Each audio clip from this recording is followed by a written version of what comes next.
السلام عليكم. واش عمرك سمعتي بشي قرار بسيط ولكن قدر يبدل مصير انسان كامل؟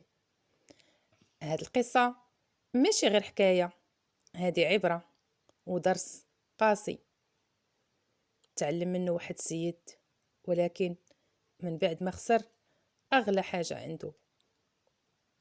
كل شيء بدا النهار اللي ظن فيه انه اختار السعادة، ولكن ما كانش عارف باللي راه كيمشي بخطوات ثابتة نحو أكبر خطأ في حياته.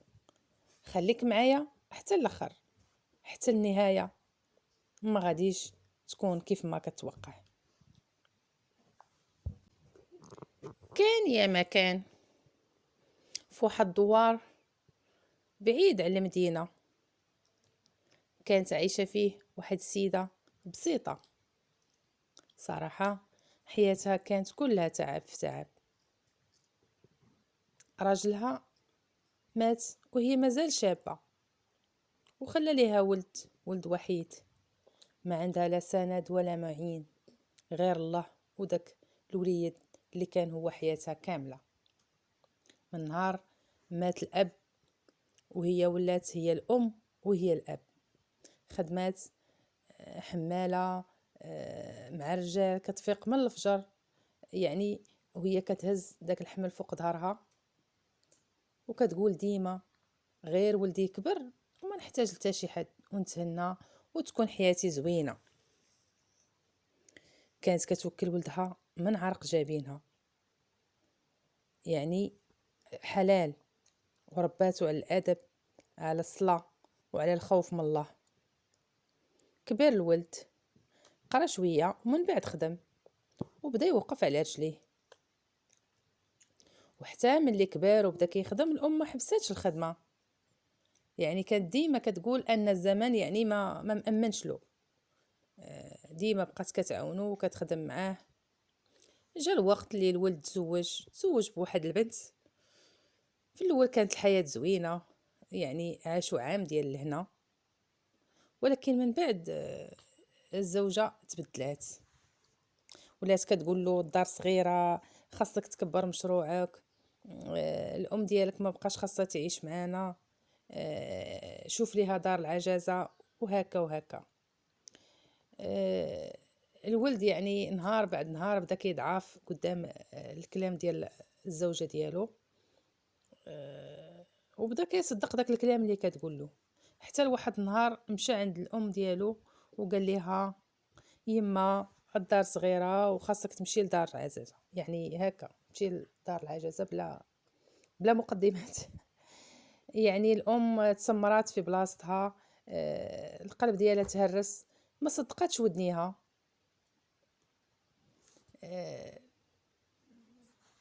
يعني حاجه وحده اللي جمله وحده اللي نطقت بها، قالت لي انا ما ربيتكش باش ترميني. صافي هزات الجلابه ديالها خرجات بلا ما تزيد حتى شي كلمه، والدموع كتحرق ليها في خدودها.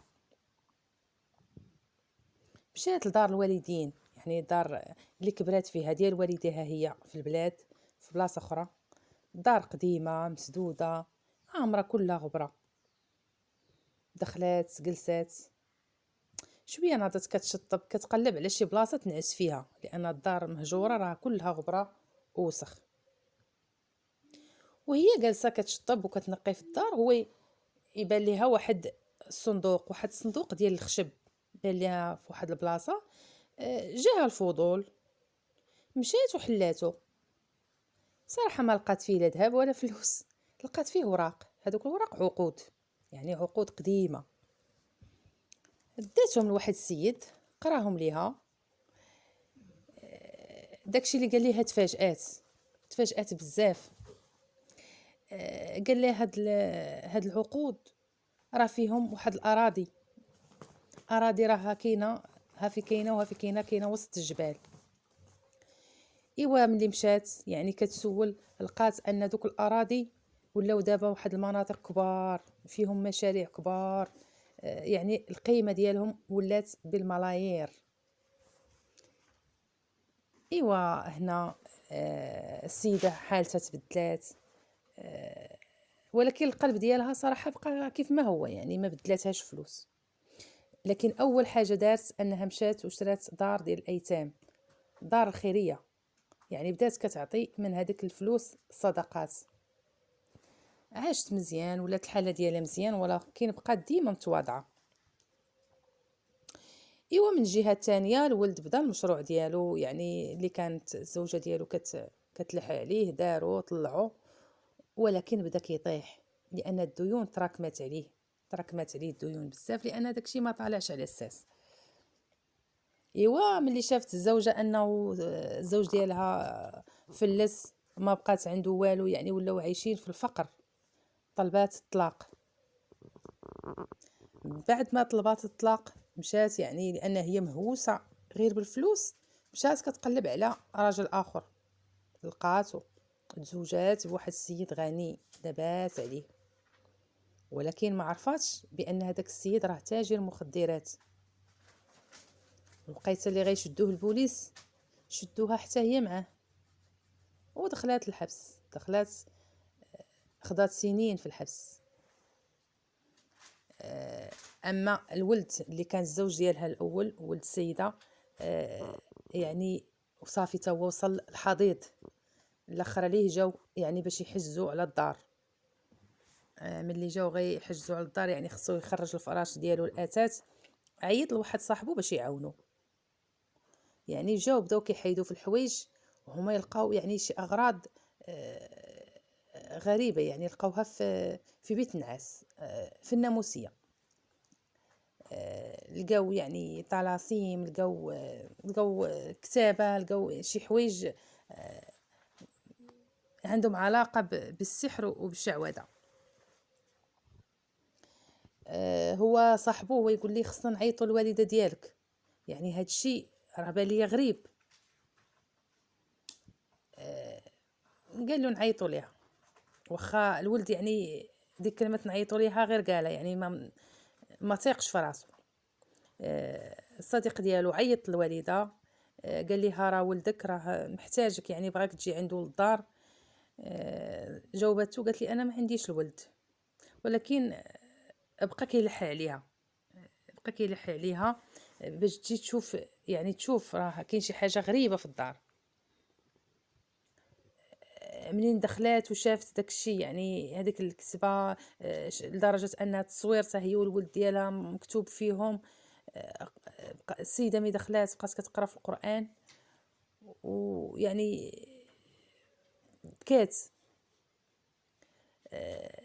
يعني بكات على داكشي اللي كاين بالحرقه، وايضا يعني في الداخل ديالها بكات من الفرحه، لانها قالت الحمد لله، يعني ان ولدي ما لاحنيش يعني من عقله، يعني شي حاجه اللي شدات ليه العقل ديالو، سدات ليه عينيه باش هو لاحني.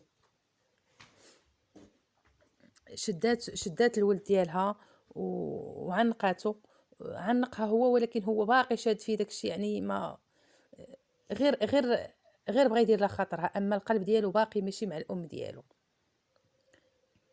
صافي يعني السيده اقترحت على صديق الولد ديالها باش يجيب شي راقي، يعني يقرا القران في هذيك الدار، ويحيد ليهم هذاك الشيء.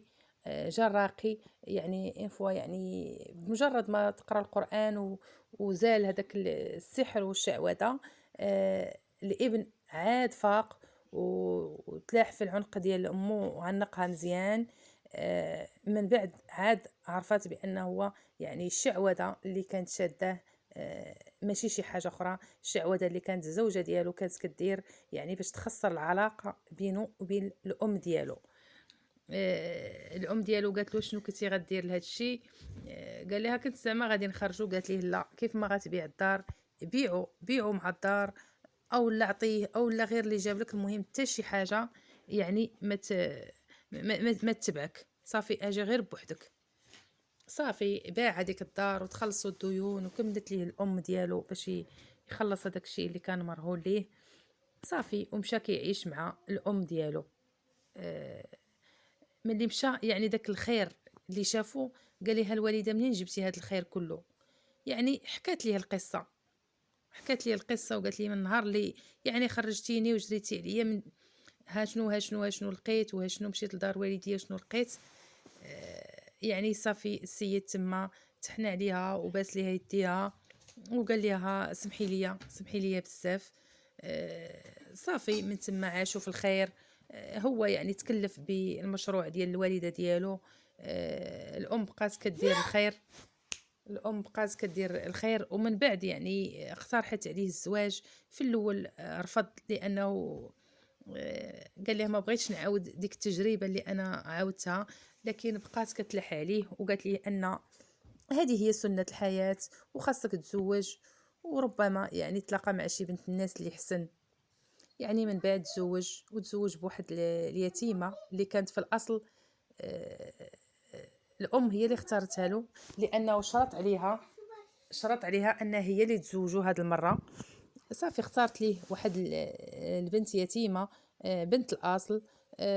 صافي ولدوا وليداتهم، ربى وليداته يعني على الاصل. صافي يعني عاشوا حياه زوينه، وعوض ليه الله على الحياه اللي عاشها مع ديك السيده الاولى. وهي السيده راه خدات العقاب ديالها، يعني هي كتجري غير ورا المال، راها يعني في السجن هي وهذاك تاجر المخدرات. آه، يعني هنا القصه ديالنا كتسالى. لكن العبره منها ان يعني ما كتسالاش العبره. خاصنا ديما نبقاو نذكروا يعني ان اللي صبر ودعا الله راه كيعوض الله سبحانه وتعالى من حيث لا يحتسب. والمال يعني بلا اخلاق راه نقمه، والبركه ما كتكونش غير في المال، البركه كتكون يعني في القلب النقي. وهنا احبائي الكرام، ومن بعد كل شيء اللي وقع آه بغيتكم يعني تفهموا معايا واحد الحقيقه اللي كتجي ديما متاخره. يعني راه ماشي اي ابتسامه كتكون صادقه، وماشي اي كل قلب يعني قريب منك راه نقي. بعض المرات خصنا يعني نفهموا ونوعاو ان بعض الاختيارات كتكون امتحان، وبعض الناس في حياتنا راه غير درس. يعني درس درس قاسي في طريق الحياه. والعبره من هذه القصه هي انه اللي فرط في الاصل كيضيع في الفصل، واللي ما يعرف قيمه النعمه حتى تضيع كيعيش الندم يعني طول العمر ديالو. الى هنا احبائي الكرام كنكونوا وصلنا لنهايه قصتنا، ونتلاقاو في حكايه جديده بعبره جديده. شكرا لكم، كنتمنى لكم السعاده والهنا في الحياه ديالكم، والى اللقاء. دمتم في حفظ الله وعونه. الى عجبتكم القصه خليوا لي تعليق باش نستمر في الجديد. ما تنسوش اللايك والاشتراك الا كنتو مازال ما اشتركتوا معايا. والى عندكم شي قصه فيها عبره خليوها لي في التعاليق. شكرا لكم مره اخرى، الى اللقاء.